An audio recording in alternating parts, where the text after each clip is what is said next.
Good afternoon বন্ধুরা, দেখো আজকে আমার লাঞ্চ রেডি হয়ে গেছে। আজকে লাঞ্চে দেখো আমি কি কি রেখেছি। গরম গরম সাদা ভাত রেখেছি, এখানে রেখেছি নিম পাতা আর বেগুন ভাজা, এটা আলাদা আলাদা করে ভাজা করেছি আর খাওয়ার সময় একসাথে করে নিয়ে খাবো।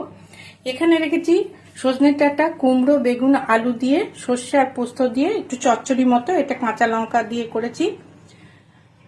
আর এখানে করেছি আমি এঁচোড় আলু দিয়ে একটু তরকারি, এটা একটু মাখো মাখো করেছি। আর এটা পেঁয়াজ রসুন টমেটো দিয়ে করেছি। লাস্টে ঘি গরম মশলা দিয়ে নামিয়েছি, একটু কাশ্মীরি লঙ্কার গুঁড়ো দিয়েছি। এই হচ্ছে আজকে আমার লাঞ্চের মেনু। তোমরা কে কি লাঞ্চ করলে অবশ্যই ভিডিও দিও দেখো। আমার লাঞ্চ মেনু তোমাদের কেমন লাগলো অবশ্যই কমেন্ট করে জানিও। ভালো থেকো, সুস্থ থেকো। এই পর্যন্তই।